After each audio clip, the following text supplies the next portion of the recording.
Entonces, de ahí ya vamos a partir, ¿está bien? Pues bueno, querida familia, lo último que vimos fue lo siguiente.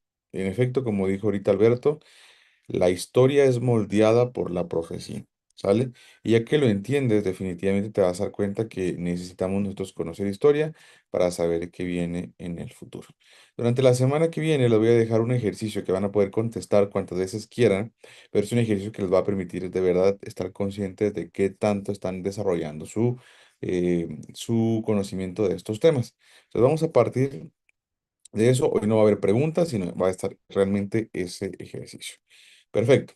Nos,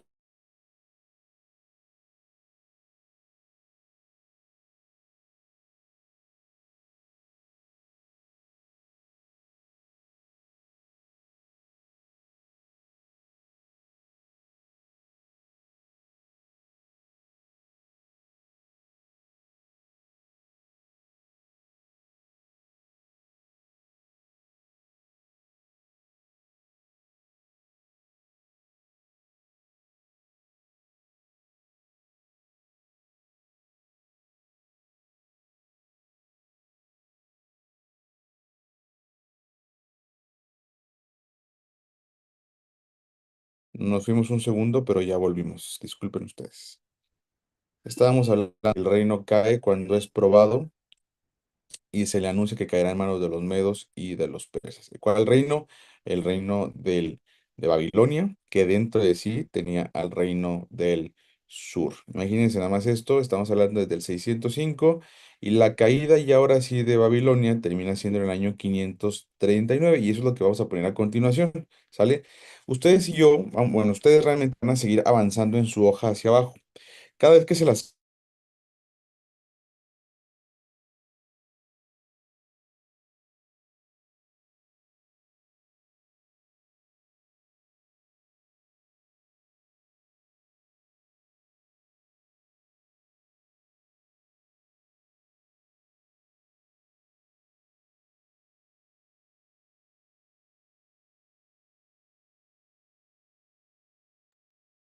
Creo que otra vez se congeló, ¿no? Sí, porque yo pensé que nomás era yo, pero ya vi que todos se mueven. Sí, creo que se volvió a ir. algo está pasando con mi servidor, no sé qué está pasando, pero hace ratito estuve en una reunión y también le estuvo pasando lo mismo. Disculpen, por favor.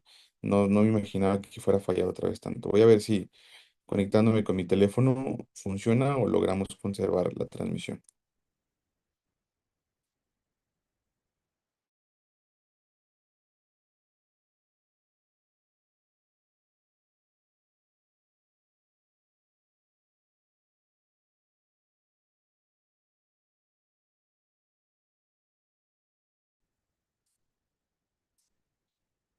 A ver, vamos a ver si aquí funciona con el del teléfono. Esperemos que nos dé y que se logre. Pero bueno, no sé qué le pasa al modem ahora. Gracias por la paciencia. Vámonos al 539 antes de Cristo. Estamos hablando de la alianza medo-persa y esto también ya lo vimos. Sin embargo, necesitamos tenerlo allí. Fíjate cómo acá, importante, de verdad, pon mucha atención en esto. Estamos hablando del sur. Tú ya sabes y tú ya conoces esta alianza de los medo-persas, ¿de acuerdo? Vimos que este está representado por un oso con tres costillas y esas tres costillas representaba realmente a tres reyes o a tres emperadores de este imperio. ¿De acuerdo? Abran su micrófono, por favor, y díganme quiénes son estos tres emperadores más importantes de la alianza medo-persa, por favor. Vamos a ver quién se acuerda, por favor. Veo muchas cámaras apagadas. Ahí donde, ¿Miro? por favor, ahí actívenlas. Adelante, Joe, dijiste Ciro. Ujú, es uno de ellos. Ciro, nos faltan dos más. Ciro es uno. No. Darío y Azuero. Ciro, Darío y Azuero. Entonces vamos a ponerlas ahí para que no se nos olvide, ¿de acuerdo? Ciro, Darío y Azuero. Y aquí está Esther. Entonces aquí van a agregar también el libro de Esther, ¿sale? Le vamos a poner ahí que Ciro es quien les permite retornar, así como lo estás viendo ahí en tu pantalla, ¿de acuerdo? Y aquí aparece la reconstrucción del templo por Esdras, Nehemías y Zorobabel.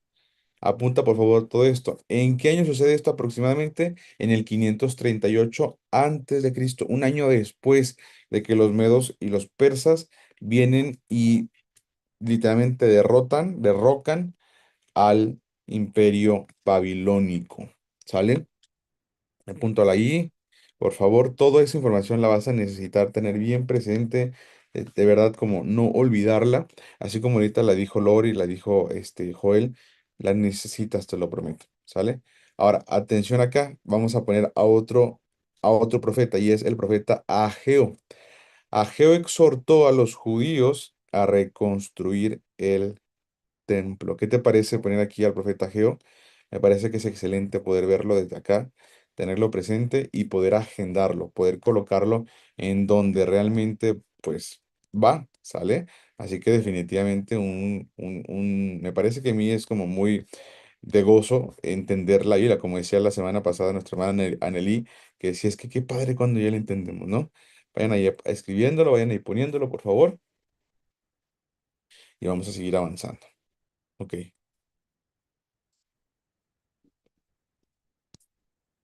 seguimos acá, fíjate nada más.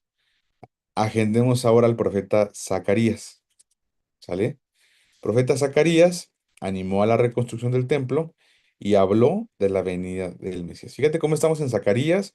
Zacarías es reconocido porque es de los últimos profetas del Antiguo Testamento, ¿cierto? Zacarías es de los últimos en aparecer en el Antiguo Testamento. Entonces, ¿quién nos falta acá? ¿Quién me dice rápidamente? Ageo, Zacarías y nos falta nada más. A ver, activen su micrófono y díganme, por favor. Malaquías. Queda Falta Malaquías. Malaquías, exactamente. Nos falta Malaquías y aquí lo tenemos a continuación. Malaquías es el último profeta del Antiguo Testamento. Llamó a la fidelidad al Señor. Entonces, aquí tenemos tres profetas que hablan después del retorno de Babilonia. ¿Sale? Dentro de estos profetas o dentro de este tiempo, también se escribe el libro de Crónicas. ¿Sí? El libro de Crónicas se escribe como un recordatorio, si quieren apúntenlo aquí mismo, ¿ah? El libro de Crónicas se escribe como un recordatorio de todas las ocurrencias y errores y de verdad equivocaciones de los reyes. El libro de Crónicas trata sobre las crónicas efectivamente de los reyes, pero de los reyes del sur. Entonces, se escribe con la intención de volver a platicar de ese tema. Entonces, a pesar de que es de mucho tiempo antes, realmente se escribe hasta este entonces, después del retorno del cautiverio de Babilonia. ¿Sí? Aquí se cumplen un montón de profecías, por ejemplo, de Jeremías, que decía literalmente, San francés. yo los haré volver, literalmente decía, yo voy a reconstruir Jerusalén y todas estas profecías que aparecen en Jeremías, que aparecen en Ezequiel, literalmente empiezan a verse ahí. Por lo tanto, fíjate nada más esto, 160 años antes, ahí está la etiqueta tan importante que necesitábamos ver, ahí está, en Isaías 45 del 1 al 3, 160 años antes se profetiza que Ciro les permite volver. Ustedes ya saben ubicar en dónde está Isaías porque lo agendamos, ¿sí? En las hojas anteriores, en las diapositivas anteriores, ustedes ya pudieron ver dónde está Isaías y ya vieron a Isaías, ¿cierto? Bueno, aquí vemos a Isaías cumplirse. Bueno, la palabra de Dios por boca de Isaías cumplirse 160 años antes. ¿Sí ven la etiqueta? ¿Cierto? Está arriba a la izquierda y dice Isaías 45 del 1 al 3 y dice aproximadamente 160 años antes se anunció. ¿Ok? ¿Dudas de esto, familia? ¿Algún comentario? ¿Alguna duda? ¿Dónde está el norte para este momento? No está. Está disperso. ¿De acuerdo? No hay un norte localizable para este entonces. ¿Sale? El norte se fue en el 722 antes de Cristo. Estamos hablando del 538, casi 200 años después. ¿Sale? Tengan su tiempo, por favor, para escribirlo, para apuntarlo, por favor, en esta sesión y todas las demás, acuérdense, siempre hay tiempo para que lo puedan ir copiando, ¿sale? Entonces, esto es un antes y un después, porque Jerusalén había quedado devastada por mano de Nabucodonosor, ¿de acuerdo? y se reconstruye el templo por mano de Esdras, Nehemías y Zorobabel, por mano o por comentario o por edicto de Ciro, ¿sí? Ahora, si ustedes me permiten, por favor, si ustedes leen el principio del libro de Esdras, literalmente cita a Ciro. No voy a retomarlo ahora porque eso lo vimos en la historia de una familia, ¿sí? Pero literalmente Esdras 1 menciona textualmente a Ciro como el rey que les permite volver y que además pide que se financie la expedición de regreso. Entonces, son datos históricos, pero que estaban profetizados. Y también Ciro está moldeado por la profecía, ¿sí? Ahora, aquí se desprende algo interesante y les pregunto a ustedes.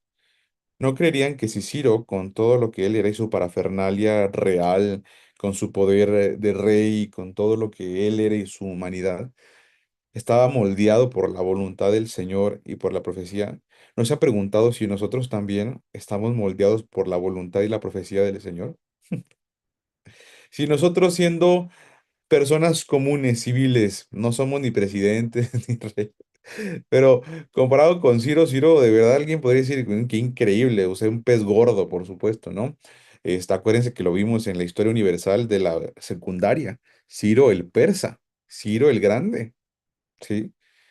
Y él fue moldeado por el Señor y la profecía hablaba sobre él. ¿No se ha preguntado qué dirá el Señor sobre nosotros?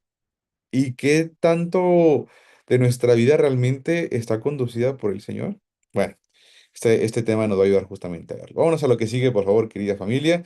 Y estamos ahora en el año 331 antes de Cristo.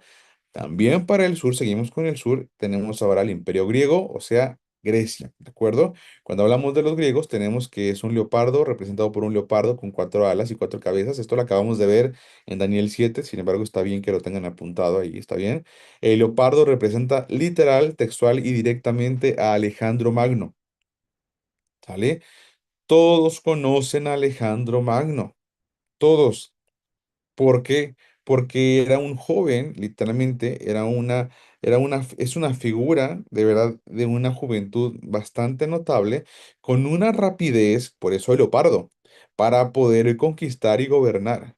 Es la inspiración original, ¿saben de quién? De Napoleón Bonaparte.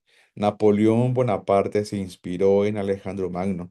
Sin embargo, se cree que fue asesinado por alguno de sus generales, tuvo ahí un complot, tuvieron un complot para destruirlo y el reino se dividió en sus cuatro generales. Eso ya lo conocemos, ¿de acuerdo? Aproximadamente en el 323. Sin embargo, aquí hay una cosa importantísima que regularmente no se sabe y es lo que aparece aquí donde dice, inicialmente Alejandro Magno tuvo admiración por los judíos, quienes no pusieron resistencia. Fíjate nada más esto. Alejandro Magno sentía y tenía admiración por los judíos. Y los judíos, al sentirse admirados por Alejandro Magno, no opusieron resistencia. Es decir, hicieron de Alejandro Magno un amigo del país, un amigo del territorio. Acuérdense lo que les decía hace tiempo, y esta parte es bien importante para efectos actuales. La conquista no era necesariamente violenta. La conquista era literalmente de acuerdos que se concluían en las altas esferas políticas y gubernamentales y que literalmente se llevaba con toda clase de beneplácito y de realización tranquilamente. Y entonces, ¿qué pasaba? Empezaban literalmente a colonizarlos de manera ligera, lenta, pero sabían que no les convenía rebelarse. ¿Para qué iban a morir algunos? ¿Para qué se iban a gastar más dinero? Sabían que iban a perder. Entonces, ¿qué hacía?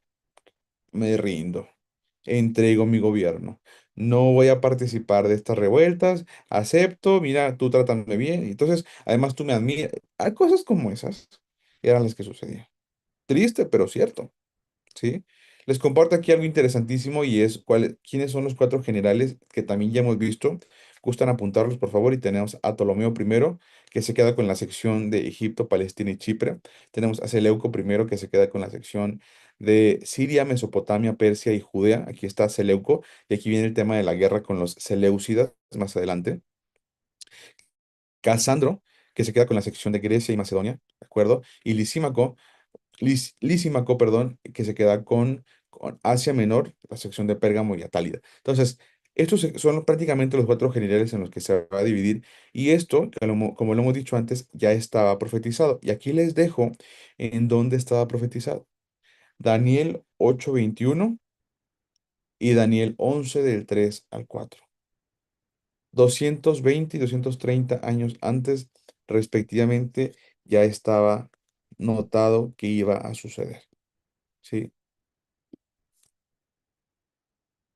Entonces, no es una cosa que sea espontánea.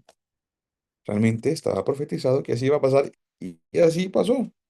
¿Sí? Así fue como sucedió. Vamos a revisar esta sección en la Biblia. Ustedes en lo que apuntan, ya saben. Tienen tiempo, por favor, tomen su tiempo para escribir. Si ustedes se fijan, no hay apuro, no es como que les esté yo apurando o vaya muy rápido. De hecho, si ustedes se dan cuenta, todo lo que yo estoy diciendo es tiempo para que ustedes estén apuntando. Si ustedes se dan cuenta, realmente es así. Yo estoy platicando y ustedes están apuntando. ¿Sale? Entonces, ese tiempo lo pueden aprovechar justamente para eso. ¿Sabes?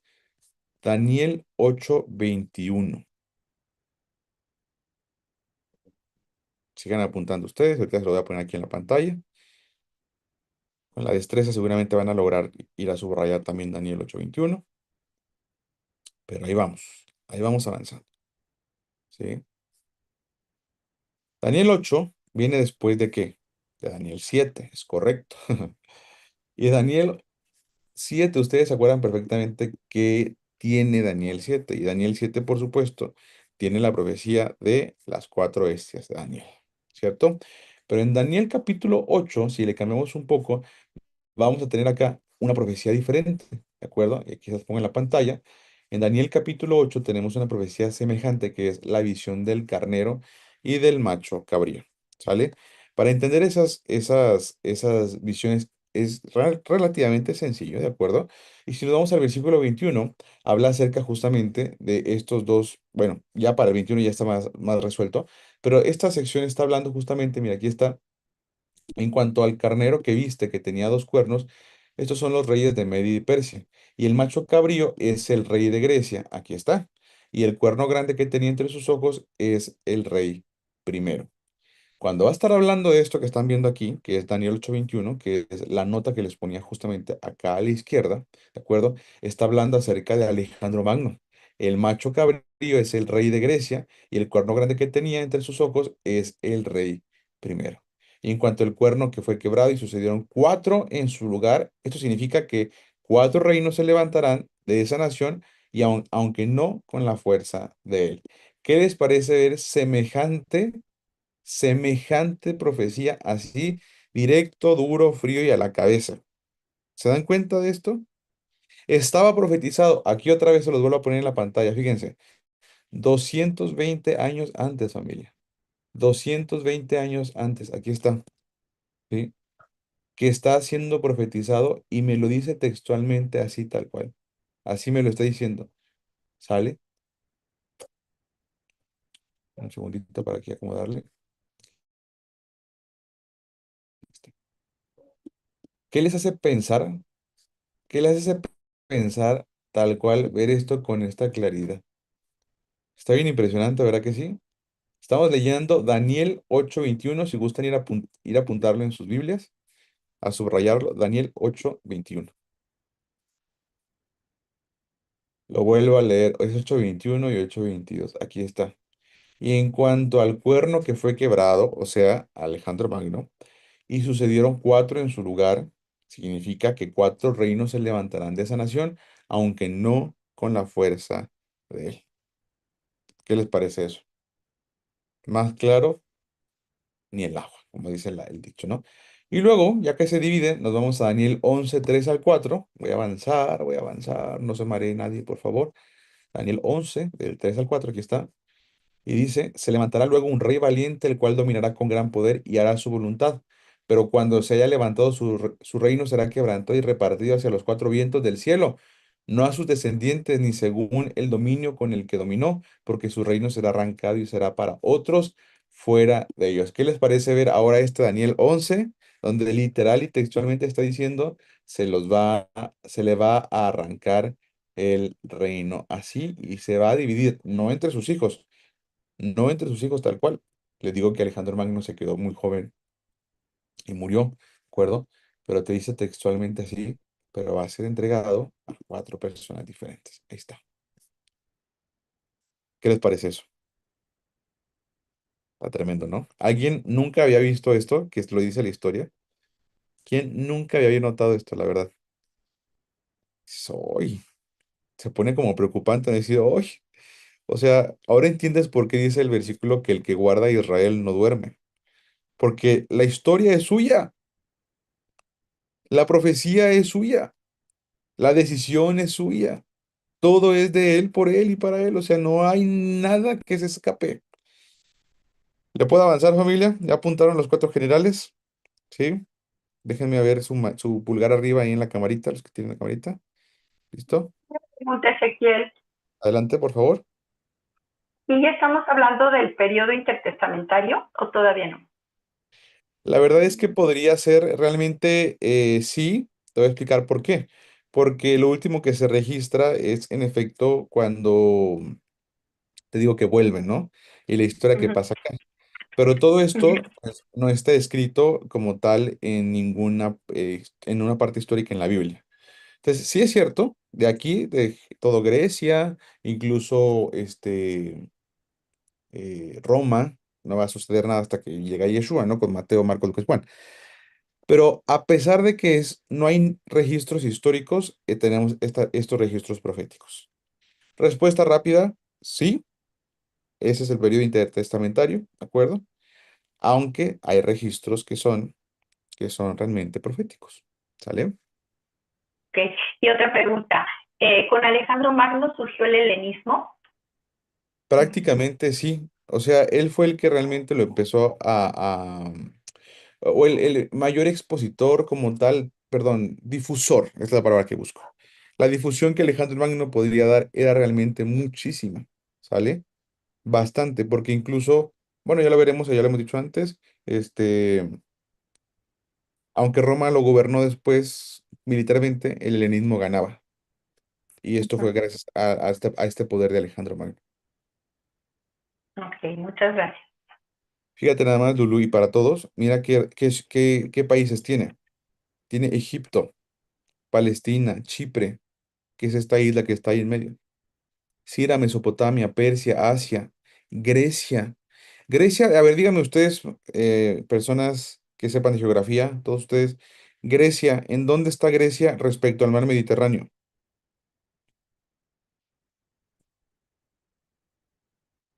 Grecia está al norte del mar Mediterráneo. Ujú. ¿Y al sur quién está? África, por supuesto. ¿Y qué países de África está aquí en Alejandro Magno? Ahí está Egipto. Entonces quiero que te des cuenta que este brother, Alejandro Magno, tenía una cantidad de tierra impresionante. Estamos hablando de la mitad del Mediterráneo. ¿Sí me explico? O sea, es una cantidad extremadamente así inconcebible. Macedonia, Asia Menor, o sea, ¿te das cuenta? ¿Y cómo lo lograba? ¿Cuál era la forma en la que lo lograba? De esta forma, buscar esta imposición helenística, humanista, ¿de acuerdo? Este formato de pensamiento, ¿sale? Y es una cosa bastante potente que hace Alejandro Magno. Por eso es que también lo lograba. Y por eso es que era muy rápido, pues. ¿Sale? Ok, vámonos a lo que sigue, por favor, querida familia. Siguiente. Nos vamos con... Ah, pues aquí, mira, estábamos.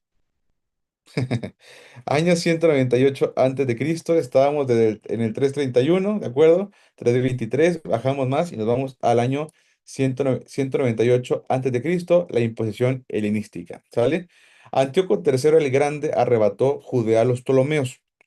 ¿Quién es Antíoco el Grande? Antíoco III el Grande. Bueno, ¿y quiénes son los Ptolomeos? Bueno, solo basta con irnos para atrás y ver aquí está los Ptolomeo. Aquí está el Seleuco, ¿de acuerdo? ¿Quién es Antíoco y de dónde viene Antíoco? Atención con esa parte de la historia. Antíoco viene justamente de los Seleucidas. Antíoco es un Seleucida, viene del Seleuco, pues, ¿sale? Y le arrebata el reino a los Ptolomeos. Fíjate, me regreso otra vez, aquí está, me fijo y fíjate cómo tiene los Ptolomeos, ahí está. Egipto, Palestina, Chipre. Ok, me regreso y dice que le arrebata el reino, aquí está, Judea a los Ptolomeos. Permitió que los judíos mantuvieran sus costumbres, ¿ves el tema que te decía del pensamiento? Dicen, pero promovió la cultura griega. Estamos hablando de Antíoco III el Grande. Atención porque esa es la imposición helenística, ¿sale? ¿Qué pasa con esto? Fíjate nada más esto. El concepto helenístico es una cosa sincrética completamente. Como hemos dicho, es literalmente esta conjunción o esta mezcla de ideas, ¿sale? Como podríamos entenderlo fácilmente, realmente es una cosa donde te permito que conserves tal cual lo que tú haces, ¿de acuerdo? Sin embargo, te voy a seguir bombardeando respecto a lo que yo quiero que tú veas. Fíjate, aquí en la pantalla vas a fijarte, te voy a poner la cosa literalmente por definición y te vas a dar cuenta cómo es que esto es una realidad. Dice, el helenismo es un periodo de la historia y cultura griegas que abarca desde la muerte de Alejandro Magno en el siglo IV hasta la romana, dominación romana del siglo I, ¿de acuerdo? Es un conjunto de características propias de la cultura y civilización de la antigua Grecia, especialmente, aquí está, las adoptadas por otras civilizaciones. Tiene una influencia ejercida por la cultura de la antigua Grecia en otras civilizaciones y es una palabra o expresión precedente de la lengua griega que se usan en otro idioma, ¿de acuerdo? Entonces, es este concepto que aparece con mucha fuerza después de, como estábamos diciendo, de Alejandro Magno, pero viene desde todo eso, ¿sale? Entonces, se empieza a promover esto. Esto no nos gusta y no nos va a convenir porque esto va a trabajar en un nivel bastante mental, ¿sí? Que lo hemos platicado antes, ¿sale? Entonces, te permito, pero aún así voy a promoverte la cultura griega. ¿Sale? Vamos a ir dándonos cuenta más adelante cómo se sigue desenvolviendo esto y hacia dónde desemboca. Nos vamos al año 175 antes de Cristo y llegamos a las hostilidades abiertas, pero fíjate por quién. Antíoco Epífanes IV, ¿sí? Acuérdense que había promoción de la cultura griega, promoción helenística, promoción de este pensamiento griego, ¿de acuerdo? Sin embargo, llega un punto donde se intensifica, atención acá, la helenización y se prohibió la Torah. ¿Qué es la helenización? Como hemos dicho, es toda esta cultura y filosofía griega. Se prohíbe la Torah. ¿Por qué nos importa hablar de esto? Bueno, porque te vas a dar cuenta que esto estaba profetizado 220 años antes en Daniel 8:21. Daniel 8:21 me está diciendo, Ezequiel, que 220 años antes estaba profetizado. La respuesta es exactamente sí. ¿Sí? Vayan apuntándolo, por favor. Y ahí te das cuenta cómo, otra vez, la historia está moldeada, me gustó mucho esa palabra que usó Alberto, por la profecía. ¿Sale?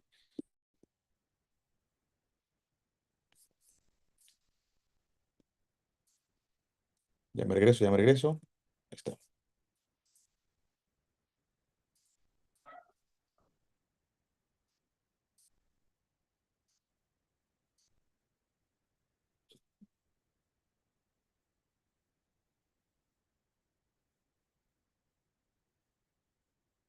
Listos.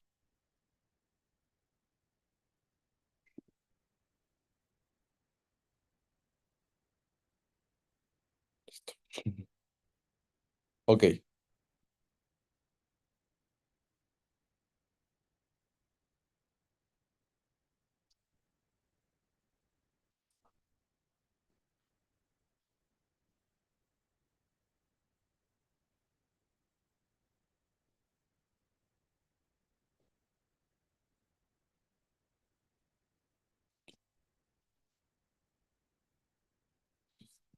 seguimos familia, ¿va?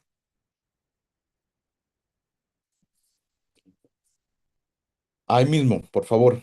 Tenemos algo importantísimo que es parte de la profecía y lo vamos a necesitar de verdad tener bien presente. Año 167 antes de Cristo, la profanación del templo. Esto tiene que ver luego exactamente con lo que puso Alberto en el chat, la abominación desoladora. Este Antíoco IV es del que veníamos hablando y es el que no nos cae bien. No es amigo, ¿de acuerdo? Así lo podemos ver prácticamente. ¿Amigo o no amigo? Este no es amigo, ¿de acuerdo? Antíoco Epífanes profanó el templo reconstruido por Esdras y Nehemías. Por eso no puedes hacerte amigo del pecado, porque empezaron primero siendo amiguitos y pásale por favor y que te ofrezco, y terminaron siendo literalmente colonizados otra vez, profanando su templo, el templo que les costó un montón reconstruir, y aquí tienes literalmente la consecuencia, ¿sale? Antíoco IV Epífanes y se colocó una estatua de Zeus en el altar, hijo. O sea, por favor, pongan esto en su dimensión. Estamos hablando de una estatua de Zeus. Zeus es un dios de qué cultura? Griega, ¿cierto? Antíoco era griego. Y lo que hace este señor es que coloca una estatua al dios Zeus, del dios Zeus, en el altar, pero en el altar no de un templo cualquiera, en el altar del templo del Señor.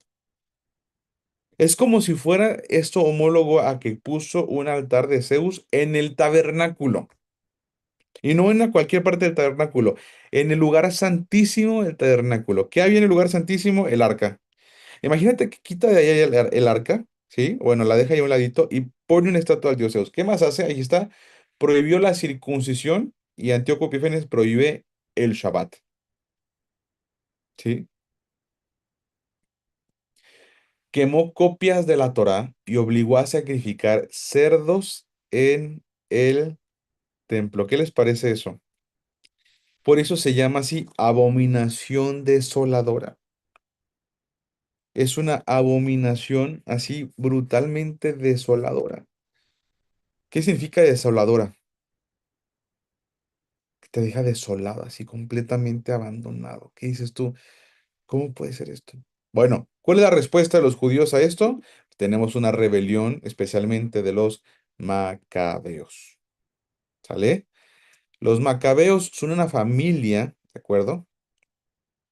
De Judas Macabeo que se rebela en contra de todo esto, se levanta en armas y empiezan a hacer una rebelión armada, literalmente. Atención, se busca una independencia judía en el año 164 Cristo, o sea, 3 años después.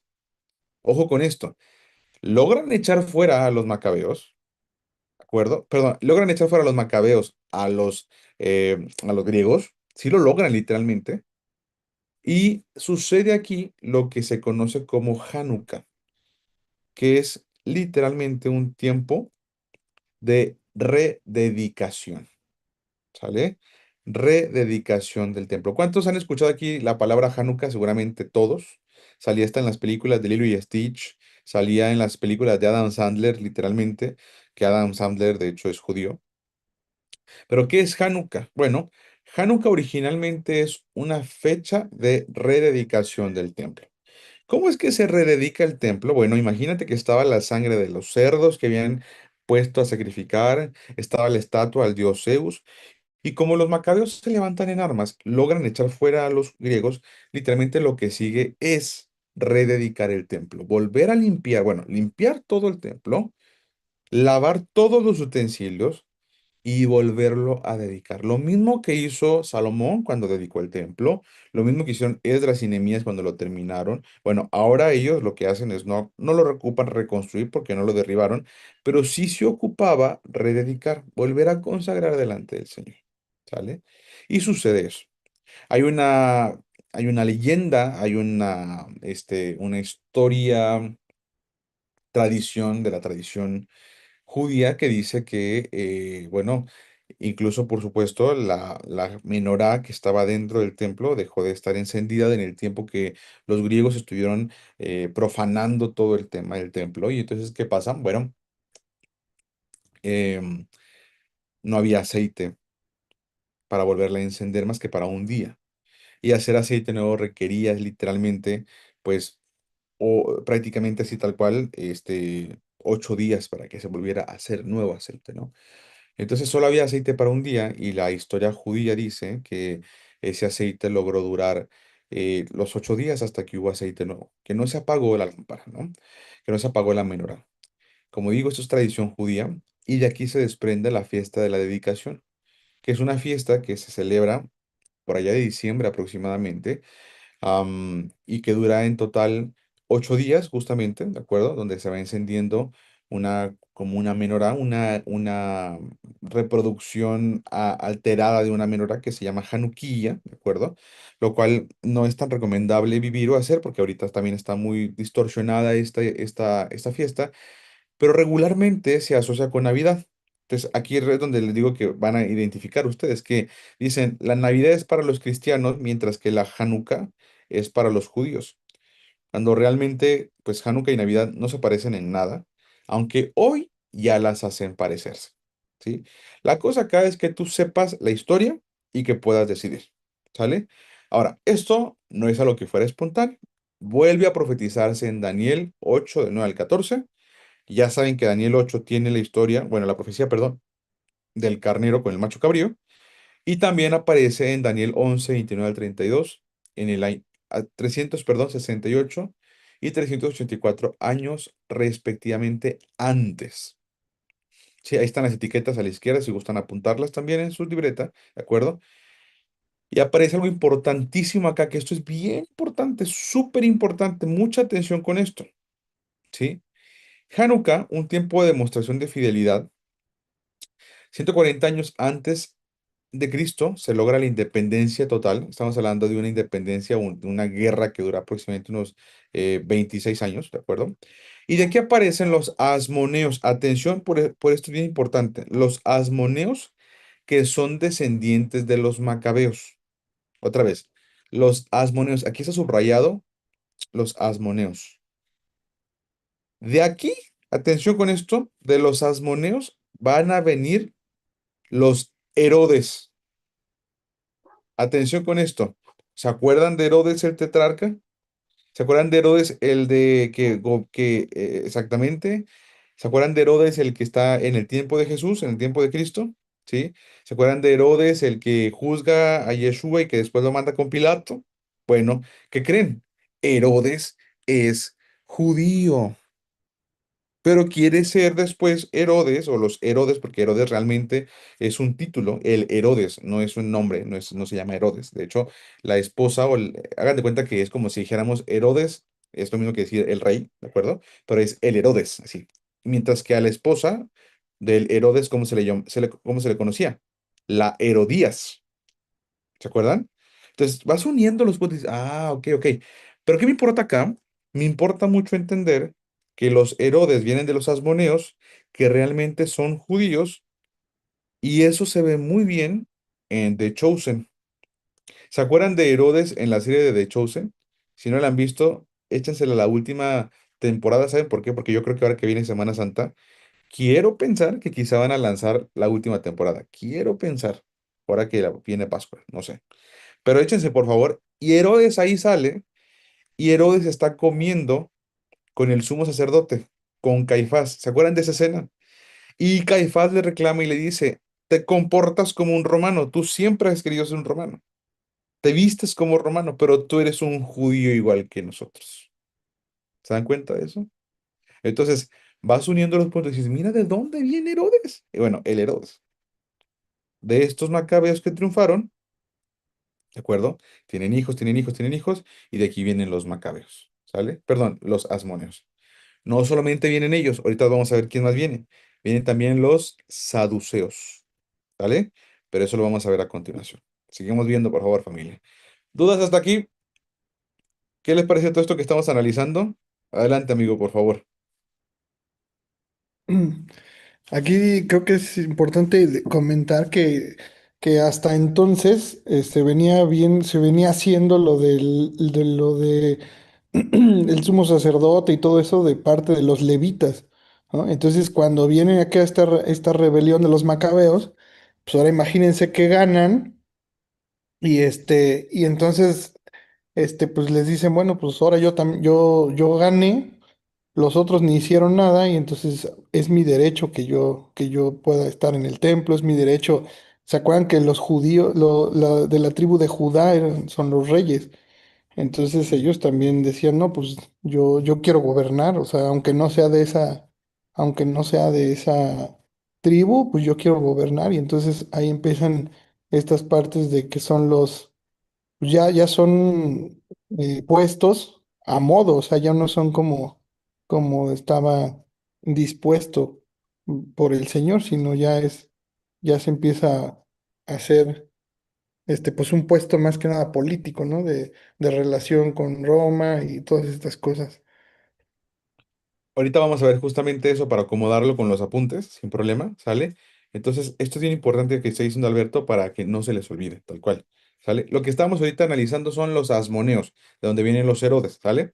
Vamos ahorita a entender quiénes son los saduceos y qué tiene que ver con estos macabeos, que en efecto tiene que ver cuando los levitas dicen, oye, nosotros no somos guerreros, o sea, nosotros nos vamos a pelear, pero si ustedes quieren pelear, denle.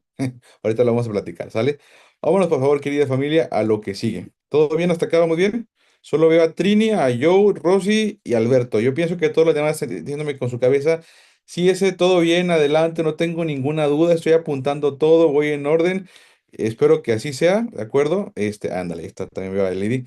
Y es que es bien difícil, por ejemplo, de verdad, como en el sentido de decir, si habrán acabado de apuntar, no habrán acabado de apuntar, es como vamos. Pero bueno, Joe, ¿tienes tu mano levantada? ¿Es para decir ok o para preguntar? Adelante, por favor, amigo. Tengo una duda.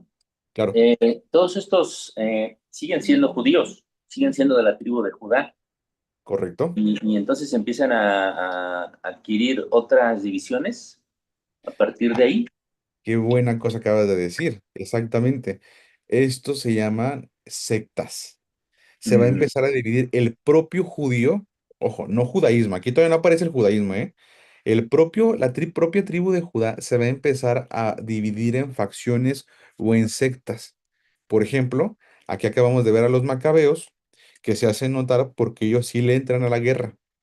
Y después de aquí se hacen estos una secta. Cuando decimos secta no nos referimos a nada maligno, nos referimos a un grupo con un determinado propósito. Pero en efecto, mi estimado Joe, te vas a dar cuenta cómo se va a empezar a dividir. Los asmoneos es uno de otros cuatro que vamos a ver todavía más. ¿Sale? Pero muy buena pregunta. Listo. Seguimos, querida familia. Muy buena pregunta, ¿eh? Muy bien, muy bien. Ustedes hagan sus preguntas, eso va a ayudar un montón a enriquecer también la sesión. Año 142 antes de Cristo. Ahora sí, ya tenemos la caída de Grecia. Roma sube como potencia, ¿sale? Y para el año 140 antes de Cristo, literalmente, tenemos una independencia total de Judea. La habíamos apuntado allá atrásito, ¿sale? Entonces, imagínense que Judea está bien libre, está bien en shalom, está bien en paz, por causa de este Simón Macabeo, ¿sí? Atención, que esto es bien interesantísimo. Veníamos hablando de los macabeos, ¿sale? Y aparece este don que se llama Simón Macabeo, ¿de acuerdo?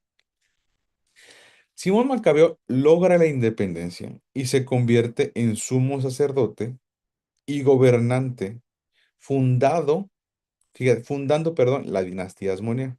Pero como justo acaba de decir Alberto, este brother, ¿de qué tribu dijimos que era?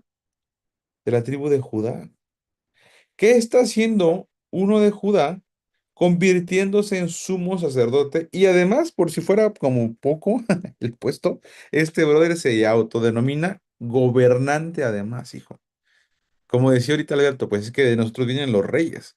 Pero a ver, déjame saber tú, por favor, dime, por favor, como dice Alberto, por favor, ¿de dónde vienen los reyes del sur? Sí, de Judá, pero ¿cuál es la dinastía única del sur?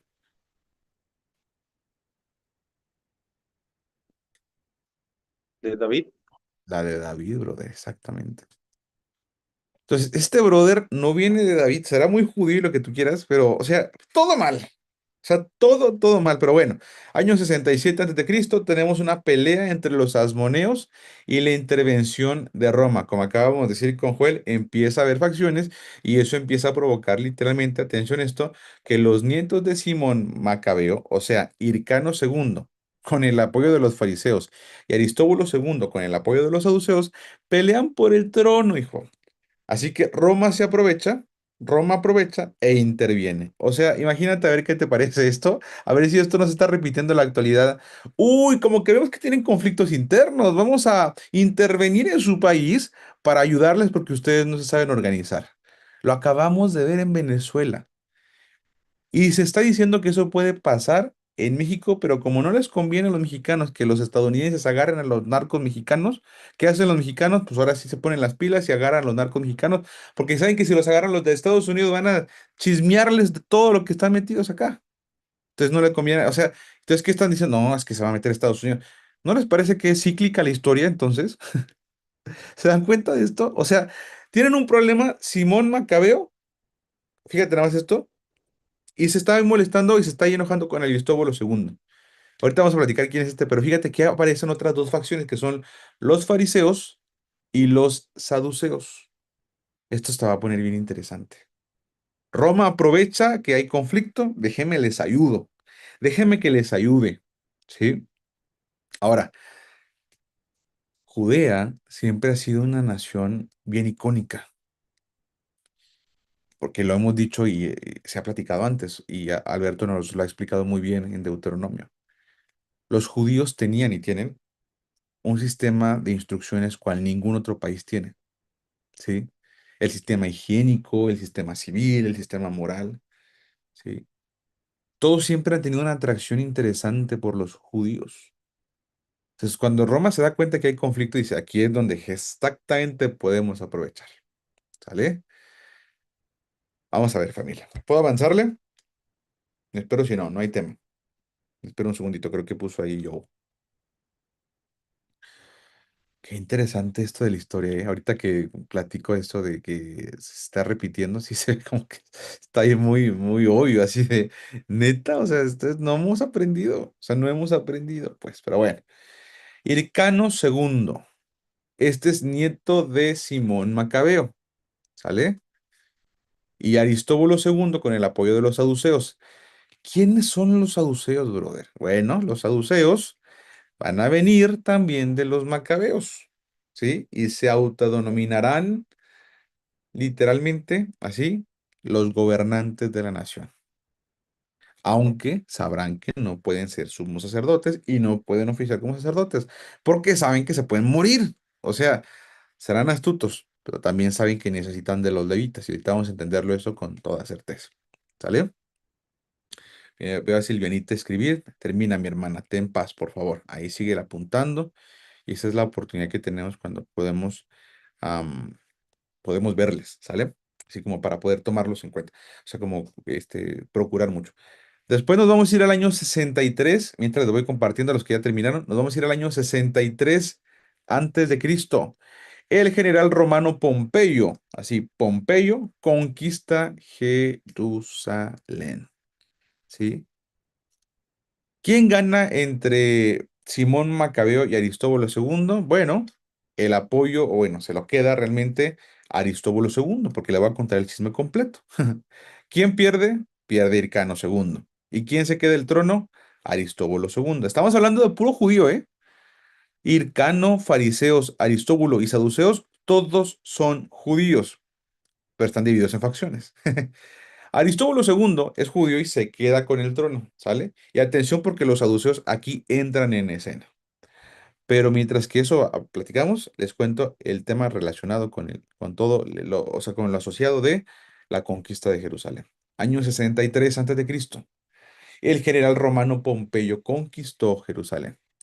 Aristóbulo II fue derrotado por Hircano II, fue derrotado. E Hircano II quedó como sumo sacerdote, pero ya no como rey, ¿sí? Solo como un gobernante bajo control romano, o sea, sin autoridad. Aristóbulo II fue derrotado, ¿sí? Y queda Hircano II. Queda como sumo sacerdote, pero ya no como rey, solo como un gobernante bajo control romano. Y aquí viene este tema del que hablaba justamente Alberto. Nos conviene estar en acuerdo todos acá. Esto se convierte literalmente en política e intereses personales, ¿sí? Fíjate nada más esto. Van a entrar otros que son los partos. Los partos apoyan al hijo de Aristóbulo II. ¿Por qué lo apoyan? Pues porque perdió para poder recuperar el poder y quitar a su tío al Hircano II. Es que les digo que de verdad que es una historia bien de drama, así tal cual. Porque me dijo, le dice, y entonces lo mató, y entonces lo quiso, y entonces fue contra él, y lo quiso conquistar, y no, y sí, sí, bueno, todo así tal cual. Atención porque llegamos ahora sí a Herodes. Para el 37 Cristo, Herodes es gobernador de Galilea. El Herodes es gobernador de Galilea. Y pide auxilio en Roma y los convence de ser el rey de Judea. Atención, Herodes los convence de él ser el rey de Judea. O sea, es como, no, es que se ocupa un rey para Judea. ¿Qué te parezco yo? O sea, él mismo se autopropone, se autodomina, ¿no? Atención acá. Termina siendo un idumeo de Esaú, o sea, Edom, ¿de acuerdo? Y atención con este Herodes que estaba bien loquillo. Dice que mató a sus hijos por paranoia al trono. Aquí tenemos entonces que este Herodes, o los Herodes vienen de esta mezcla por ahí, de entre Edom, ¿de acuerdo? Que es Esaú, el otro hijo, ¿se acuerdan? De Isaac, junto con estos judíos que están apareciendo acá. Entonces, hay ahí una cosa interesante que está sucediendo y que se empieza a mezclar, ¿sí? Este señor, Herodes, nunca aceptó bien a los judíos. ¿Por qué? Y aquí te das cuenta de otra cosa interesantísima, ¿sí? Esta mezcla que tiene ahí a Esaú, o sea, que contiene un poco de Esaú, de Edom, es el mismo que mata o el que manda matar literalmente a los bebés cuando le anuncian que Jesús nació, estos sabios de Oriente. ¿Se acuerdan cómo empieza ese libro? Que dice justamente el Evangelio, que le vienen y le dicen que han visto la estrella en el lejano Oriente y dice, y hemos venido a adorar al rey. Y entonces este brother se enoja y se preocupa y manda matar a todos los bebés, ¿sí? Este brother es el genocida de Belén, año 4 antes de Cristo, ¿sí? Este brother sí estaba mal de la cabeza, pues, y mató a sus propios hijos con tal de que sus hijos no le robaran el trono. Imagínate, estamos hablando de un hijo de Esaú, de Edom, ¿sí? Ahora, ustedes saben bien la historia entre Esaú y su hermano que es Jacob. ¿Se acuerdan que Jacob aparentemente le roba la primogenitura? Bueno, ¿y qué hace Esaú realmente? Intenta, según esto, matarlo. Y aunque ya después ya no, bueno, te das cuenta cómo esa raíz sigue por ahí también avanzando. Qué interesante esto, ¿no creen? Sí. Los asmoneos, los idumeos aparecen también en escena, ¿sale? Y ahí seguiremos avanzando. Esto está profetizado en Jeremías 31:15. No se podría saber con toda certeza. Bueno, no le puse más bien aquí desde hace cuánto se profetizó, pero Jeremías sí podemos ver que está como en el 722, como en el 605, perdón, antes de Cristo. Estamos hablando de unos 630 años antes, profetizado 630 años antes. ¿Sí? Acuérdate que no todos los Herodes son asmoneos, ni todos los Herodes son idumeos. ¿Por qué? Porque acuérdate que Herodes significa tal cual como rey, ¿sale? Entonces es el Herodes. Hay Herodes el tetrarca, perdón, Herodes el Grande, ¿de acuerdo? Diferentes Herodes, ¿sabes? Pero ahí te das cuenta que se estaban todo el tiempo peleando la plaza. ¿Cómo le suena esto? Muy actual, ¿no? Ese tema de pelearse la plaza. Qué interesante cómo está este tema de la historia. Está así de que te quedas así helado de ver cómo coincide, hijo. O sea, literalmente lo que pasa en la actualidad. Ok, dentro de esta línea del tiempo llegamos a una cosa necesaria que es hablar de los cuatro grupos de judíos en los tiempos de Jesús. Sigan con la línea del tiempo ustedes, pero háganle un cachito ahí a esto que vamos a ver a continuación. ¿Sale? Vamos a ver cuatro grupos de judíos en los tiempos de Jesús. Grupo número uno. Ojo, no empezaron con Jesús, esos ya estaban. ¿Sale? Grupo número uno, tenemos a los saduceos. Aquí está. Justo lo que Alberto nos dijo. Vamos a apuntarlo para que no se nos olvide. Aquí está el orden, correcto, ¿de acuerdo? Los saduceos es un grupo de judíos, como Joel también platicamos, una secta, una facción, ¿sí? Son descendientes de los macabeos que se autonombraron sacerdotes. Levanta la mano quien de aquí ha escuchado esa palabra en la Biblia y lo ha leído un montón de veces. Saduceos se acercaron con Jesús, los saduceos y los fariseos, todos seguramente, ¿no? Saduceos. ¿Quiénes son los saduceos? Una vez alguien me dijo, los que seducen. No, no seducen. O sea, no te vayas por esa idea. Está como el otro que decía, no, sí, porque los sacerdotes, no, con razón, eso no debería, o sea, hacían un mal uso de la palabra que porque sacerdote venía de un cerdo grandote, o sea, error, no, tú no te vayas por esa idea que tan básica, por favor, olvídalo, ¿no? Saduceos son descendientes de los macabeos. Ustedes ya saben quiénes son los macabeos. ¿Sí? Los macabeos son los judíos que se levantaron en contra de los griegos para poder limpiar el templo, ¿sí? Ustedes les hago una pregunta. ¿Cómo calificarían a los macabeos en su origen o en su primera intención. Esta intención de limpiar el templo, de rededicarlo. ¿Ustedes dirían que fue una buena causa o una mala causa? Esta parte de levantarse contra los griegos. Dice Silvianita, buena causa. ¿Los demás qué dirían? Dice también yo, buena causa. Alberto pone muchas buenas causas, ahí aparecen. Y sí es cierto. Pero después se dan cuenta, y ahorita Alberto dijo, que los levitas, fíjate esto que te voy a decir, le dice, muchas gracias por echar fuera a los griegos, ahora sí denos chance de limpiar el templo, lo vamos a rededicar, y dice, espérate, espérate tú. O sea, nosotros nos aventamos toda la chamba de matar a los griegos y de ponernos contra ellos, y ahora vienes tú nomás, y le dices, es que nosotros los levitas, la verdad es que no somos guerrilleros, no sabemos de armas. Y los judíos decían, pues tampoco nosotros, pero esto es un tema de ser nacionalista, de ser celosos de nuestro país, de nuestra nación y esto y que... Pero ¿sabes qué pasa? Le dicen, pero ustedes no participaron en la conquista, se fueron huyendo por cobardes o lo que sea. ¿Y qué hace? Fíjate lo que te voy a decir. Usurpan el control del templo. Apunta eso, por favor, esa palabra. Los saduceos son macabeos que usurpan el control del templo. Fíjate cómo dice la palabra, el control del templo. ¿Qué va a provocar esto? Va a provocar que, y Alberto, muy exacto. O sea, empezaron bien y terminaron súper mal. Y aquí, ¿sabes qué pasa? Te das cuenta cómo a la gente le gusta el protagonismo. Le gusta que le agradezcan, le gusta quedarse. O sea, ya lo hice yo, ahora me quedo. Oye, pero no, me quedo. Oye, pero me quedo. Ya es mi chamba, o sea, ahora sí que, como decían, el que se fue a la villa perdió su silla. Y esto no está bueno. ¿Sabes por qué? Porque ellos van a volverse, la verdad, mala onda con los genuinos levitas. ¿Sí? Y ojo con esto que te voy a mostrar acá. Aparece otra secta de los esenios, que son, atención con esto, los esenios son levitas legítimos que, al no estar de acuerdo con los saduceos, se retiraron al desierto de Qumran. O sea, esto es bien sencillo, fíjate nada más. Los saduceos ya para el tiempo de Jesús, e incluso un poco antes, dicen, ¿sabes qué? Ustedes levitas por cobardes no les corresponde ahora quedarse con el templo. Adiós. Oye, pero, no, adiós. Pero tú no puedes oficiar. Bueno, sí es cierto. Escucha esto. Le dicen, ve, pero tú no puedes oficiar, saduceo, tú no puedes, aunque tú quieras controlar las ofrendas y los dineros y los diezmos, tú no puedes oficiar. ¿Y qué hacen los saduceos? No, pues sí es cierto, no pueden oficiar.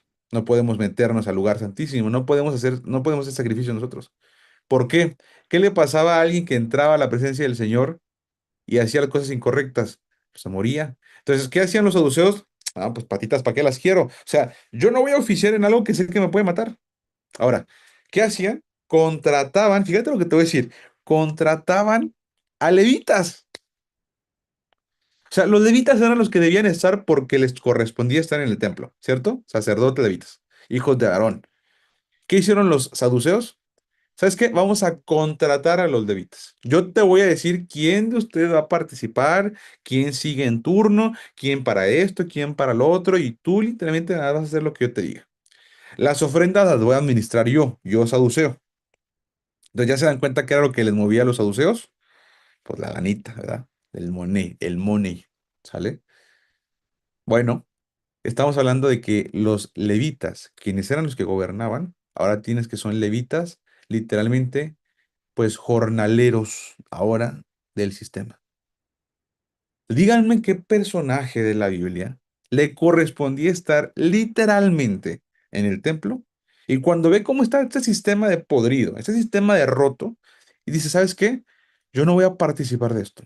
Aunque mi papá es sacerdote, aunque mi papá ha entrado a oficiar, yo decido por mi propia voluntad rechazar todo ese privilegio que pueda tener como sacerdote, el salario, lo que sea, y me voy y me voy. Y se fue al desierto a vivir literalmente.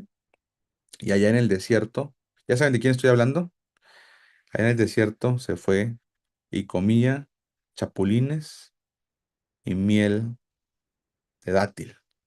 Vestía pelo de camello y andaba ahí como loquito, diciéndole a toda la gente, generación de víboras, generación perversa. Estamos hablando de, El Bautista, Juan el Bautista. ¿qué les parece eso? Exactamente, Trini. Juan el Bautista. Un personaje destacado que participó de los esenios es Juan el Bautista. ¿Por qué a Juan el Bautista estamos diciendo que es un esenio? Porque ¿quién es el papá de Juan el Bautista? Zacarías, ¿cierto? ¿Y Zacarías qué era? ¿Recuerdan? Era sacerdote. Zacarías sí le habló el Señor en el altar cuando le tocó oficiar. Entonces, por ende, Juan el Bautista, ¿qué le correspondía? Entrar como sacerdote. ¿Qué hace Juan el Bautista cuando ve que, a ver, nosotros te vamos a pagar, tú vas a trabajar para nosotros como, o sea, tú trabajas para los saduceos? Cuando Juan ve eso, dice, ¿sabes qué? Bórrale, hijo. O sea, yo no voy a participar de esto. Acuérdense que Juan el Bautista tenía voto nazario. ¿Se acuerdan que es voto nazario igual que Sansón? No podría ni comer uvas, brother. Jamás beber vino ni sidra. ¿Qué le pasaba al cabello de los nazarios? Siempre, siempre, bueno, nunca se cortaba, más bien, Largo. larguísimo. Entonces, de verdad, cuando vean a un Juan el Bautista así como con ras y lo que sea, sí, más o menos imagínatelo así, ¿sí? Ahora entienden por qué Juan el Bautista es como es. Porque todo él, escucha esto, si quieres apuntarlo ahí, todo él era una protesta al sistema. Todo él era una protesta al sistema que estaba ahí activo. Ahora te digo una cosa, y si quieres apúntaselo allá a los saduceos, no te lo dije eso, pero te lo digo. Los saduceos estaban tan mal que los saduceos no creían en la vida después de la muerte. Los saduceos decían que se moría uno y ya se acabó todo, ¿sí? Entonces que los saduceos decían, a mí me vale todo. O sea, me vale, decían ellos como el dicho, ¿no? Comamos y bebamos, que vida solo hay una, ¿sí? Comamos y bebamos, que mañana moriremos. ¿Qué importa? Ya después de que muramos, se acabó la vida, ya, punto, se acabó. Pero te digo una cosa, algunos de ellos, por no dejar, venían con Juan el Bautista. ¿Y qué hacía Juan el Bautista? Juan el Bautista se los tiraba durísimo, brother. Literalmente Juan el Bautista les decía, como dije ahorita, generación de víboras. ¿Quién los enseñó a huir de la ira venidera? ¿Por qué? Porque los saduceos no venían por arrepentimiento. Los saduceos venían nada más porque no vaya a ser verdad.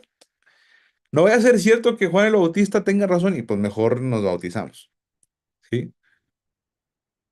Esto está bien interesante, pero bueno, ya le vas entendiendo y vas conectando con la historia. Vámonos con una facción más que son los fariseos. ¿Quiénes son los fariseos? Los fariseos son unos que se reúnen en sinagogas y levantan rabinos, ¿de acuerdo? Para el tiempo de Jesús ya estaban. Justamente la semana pasada, el sábado pasado, Alberto habló de dos grandes casas de rabinos o de fariseos. Había más, por supuesto, pero estamos hablando de las dos más comunes o más prolíficas. Estamos hablando justamente de la de Shammai y de la de Gilel.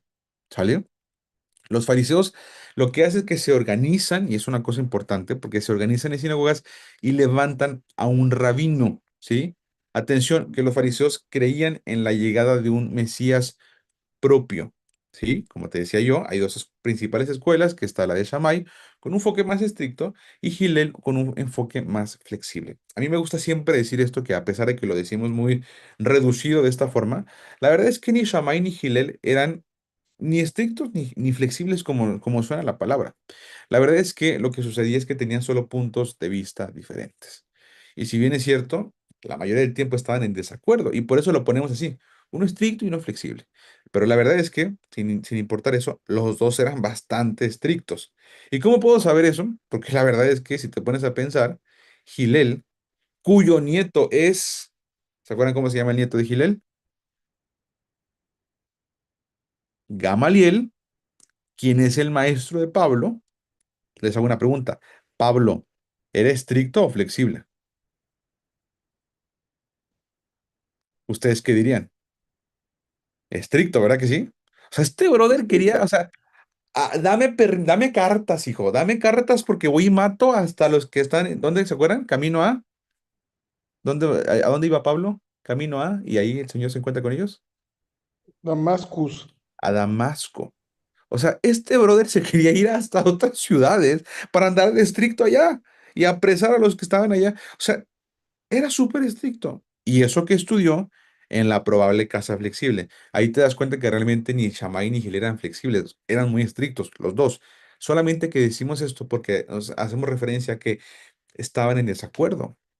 Pero aún así les digo una cosa, se conoce que Hillel y Shammai realmente eran bastante flexibles. Perdón, eran bastante amigos, no flexibles, disculpen. Eran bastante camaradas, pues sabían que tenían a veces interpretaciones diferentes, pero aún así se sobrellevaban y se toleraban bastante bien. Interesante esto, ¿no?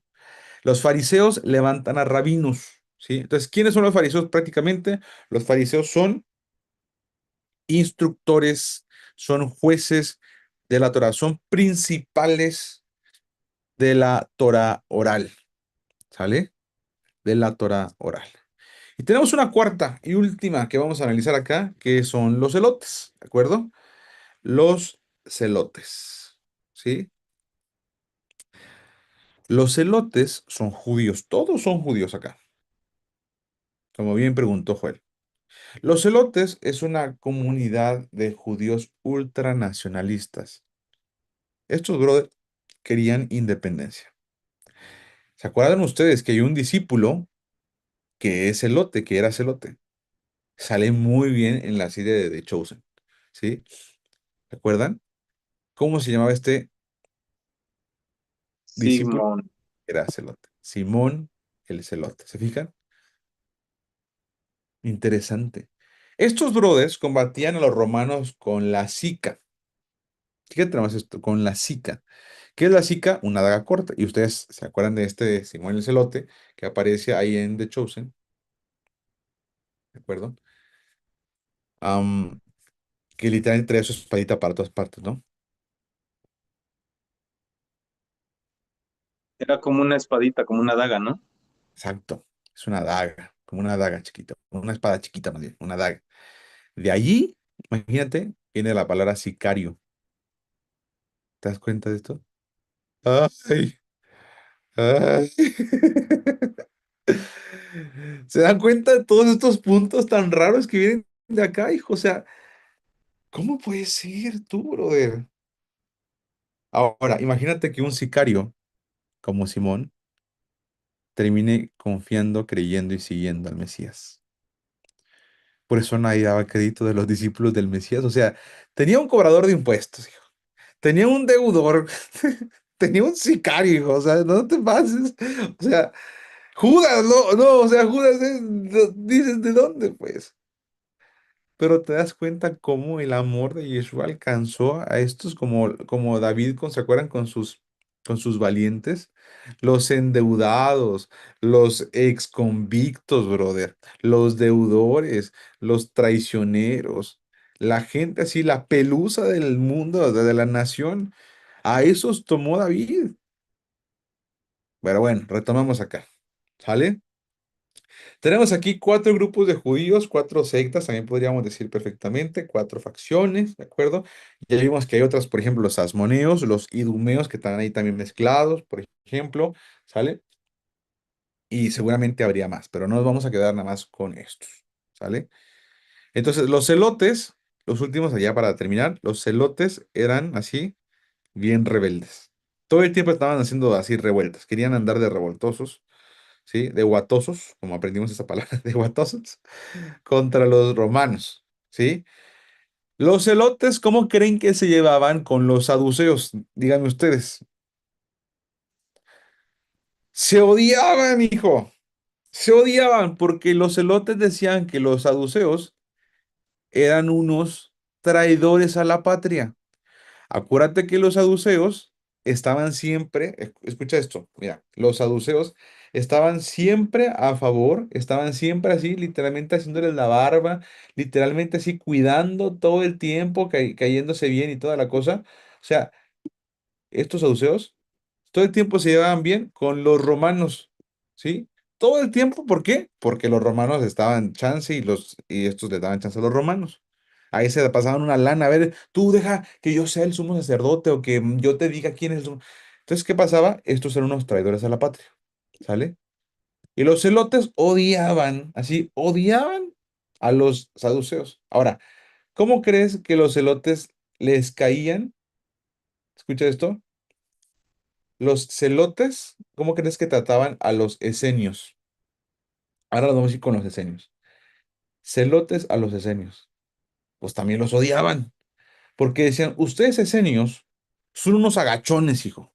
Son unos agachones porque ustedes en lugar de pelear, se fueron al desierto. O sea, muy enojados que tú quieras, pero en vez de pelear, en vez de combatir, en vez de levantarse, no, ustedes se fueron al desierto. O sea, ¿cómo puede ser que no tengan las agallas, literalmente esenios, para quedarse a pelear? Entonces, los celotes estaban enojados con los saduceos, los celotes estaban enojados con los esenios. Ahora, ¿cómo crees que se comportaban los celotes con los fariseos?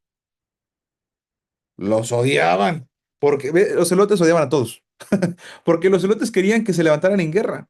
Y los fariseos decían, nosotros no nos levantaremos en guerra jamás, porque se va a levantar en guerra nuestro Mesías. Y estos brothers, ¿cómo que el Mesías, brother? Levántate, por favor, agarra tu sica y ponte a pelear, que no ves que nos tienen aquí del cuello los romanos. Y no, no, no, no. El Mesías peleará por nosotros.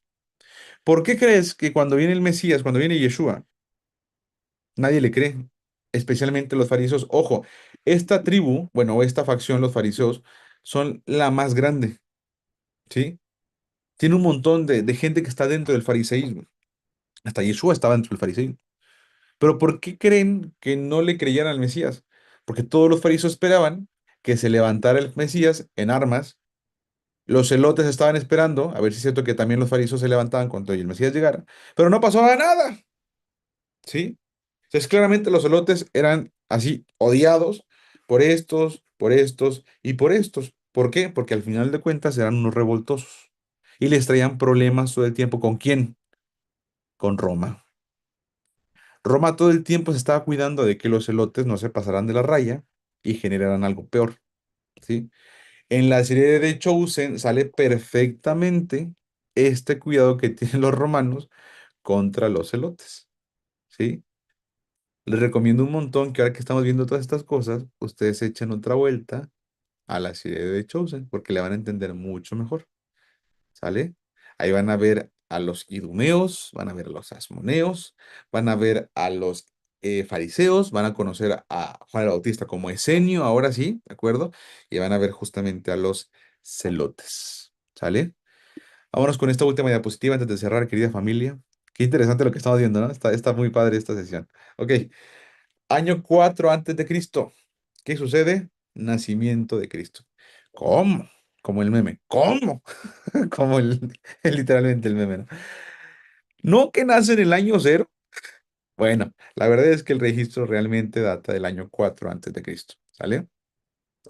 No nos vamos a meter en estrecheces, en estrechez por resolver el tema puntual de los años. Vamos a colocar este año para efectos didácticos y estamos en el año 4 antes de Cristo, nacimiento de Yeshua. Por supuesto, estamos en el tiempo de Roma, ¿cierto? Estamos en el tiempo de Roma, ¿sí? Pero aún así, Roma lo vamos a dejar siempre aparte, ¿sale? Ahorita vamos a darnos cuenta por qué. El nacimiento de Yeshua no ocurrió en el año 1 después de Cristo, ya que el calendario actual fue establecido siglos después y no existe además el año cero.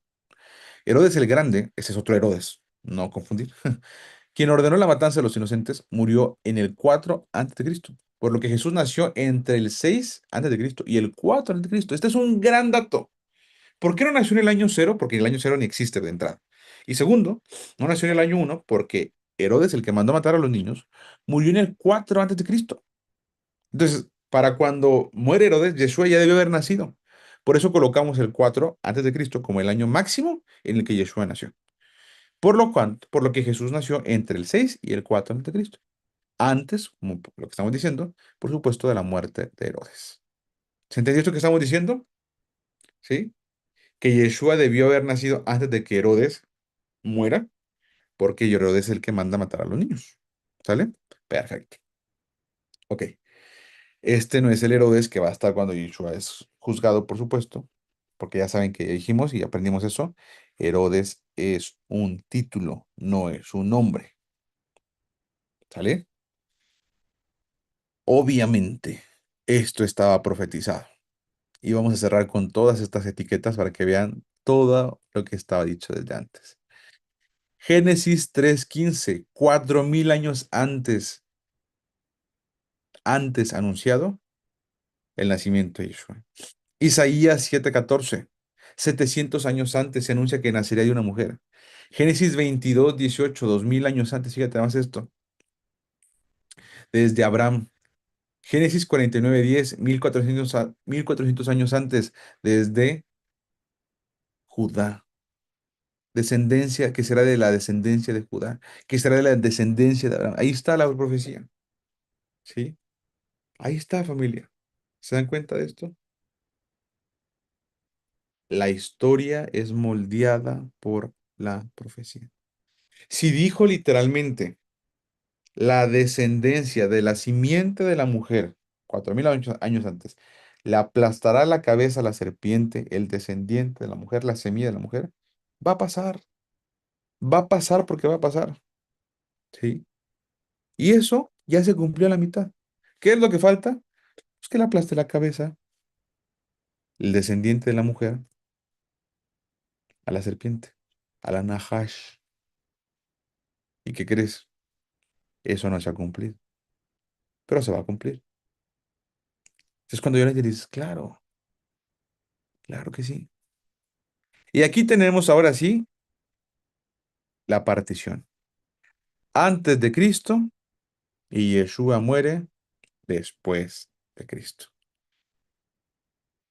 Muere con el método romano de la crucifixión. Roma tiene el poder absoluto, absoluto, ¿sale? De la pena capital. Roma tiene el poder absoluto de la pena capital. ¿Dónde está escrito esto? Isaías 53, 3 al 7, 700 años antes. Se explicó, se dijo, se anunció que el Mesías habría de ser crucificado por este método, ¿sí? En Daniel 9:26 también se escribió 600 años antes. Veamos qué dice Isaías 53, del 3 al 7.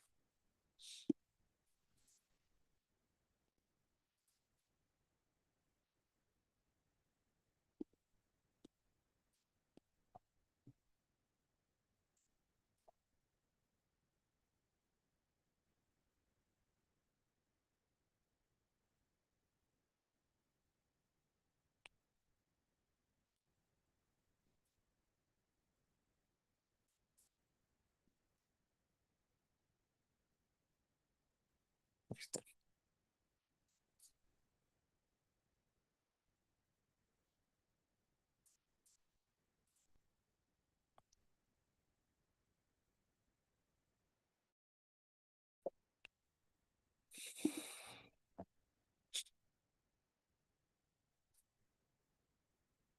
Entonces comparto acá porque la aplicación no quiso cargar. Isaías 53 del 3 al 7.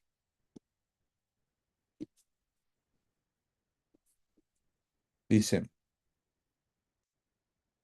despreciado y desechado entre los hombres, varón de dolores, experimentado en quebranto, y como que escondimos de él el rostro, fue menospreciado y no lo estimamos. Ciertamente llevó él nuestras enfermedades y sufrió nuestros dolores, y nosotros le tuvimos por azotado, por herido de Dios y abatido. Mas él herido fue por nuestras rebeliones, molido por nuestros pecados, y el castigo de nuestra restauración, ya saben que es paz, fue sobre él, y por su llaga fuimos nosotros curados. Todos nosotros nos descarriamos como ovejas, cada cual se apartó por su camino, mas el Señor cargó en él el pecado de todos nosotros. Angustiado él y afligido, no abrió su boca. Como cordero fue llevado al matadero, y como oveja delante de sus trasquiladores. Enmudeció y no abrió su boca. Por cárcel y por juicio fue quitado, y su generación, ¿quién la contará? Porque cortado de la tierra de los vivientes, y por la rebelión de mi pueblo fue herido. Y se dispuso con los impíos su sepultura, mas con los ricos, y aquí está justamente lo que se cumple, ¿sí? Mas con los ricos fue su muerte, aunque nunca hizo maldad, ni hubo engaño en su boca. Entonces, das cuenta como si es cierto que estaba profetizado. Daniel 9:26 de igual forma, sin embargo, quiero pedirles que añadamos, por supuesto, esto que dijo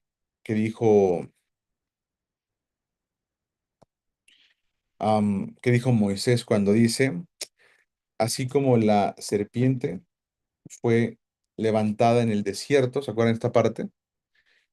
Por supuesto, está explicado en Juan, o sea, está mencionado en Juan, dice tal cual, y así como Moisés levantó la serpiente en el desierto, así también es necesario que el Hijo del Hombre sea levantado para que todo aquel que en él cree no se pierda, sino que tenga vida eterna.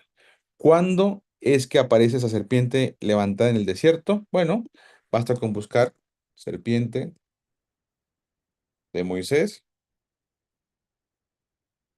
y esa serpiente de Moisés, tal cual, en Números 21:49, 21, perdón, 4 al 9, eso es otro anuncio de que el Mesías habría de morir justamente siendo levantado, siendo alzado tal cual. ¿Sale? Si te fijas en Números 21, la serpiente de bronce, ahí en delante, se levanta esa serpiente en representación y anuncio de cómo sería el Mesías. Entonces vamos a apuntar esta otra etiqueta, ¿sale? Números 21, 4 al 9. Aquí vamos a ponerla junto con esta. Déjame apuntárselas aquí también. No se ve nada. Le pongo otro color. Ahí está. Números 21, 4 al 9. ¿De acuerdo? Y estamos hablando prácticamente de unos aquí está, perdón, 1500 años antes. ¿Se dan cuenta de esto? Otra forma en la que podemos analizar justamente esto que estamos diciendo de cuándo fue anunciado. 1500 años antes, que es una más previa, ¿se dan cuenta? Es una más antigua. ¿Les gustan, por favor, ustedes apuntarla? Y así también que se quede para ustedes esta otra referencia. ¿Sale? Ok, familia. ¿Dudas hasta aquí? Preguntas, dudas, sugerencias, quejas. Esas no mejor, no, nada más dudas. Ahora, cuéntenme, ¿quién aprendió algo nuevo el día de hoy? ¿Quién conectó nuevos puntos esta vez? Cuéntenme, alguien que me cuente qué le habló el Señor, qué se sorprendió de todos estos datos históricos. Me encantaría poder escucharlos, por favor. Cuéntenmelo, cuéntenmelo. Adelante, Isma. Ah, bueno.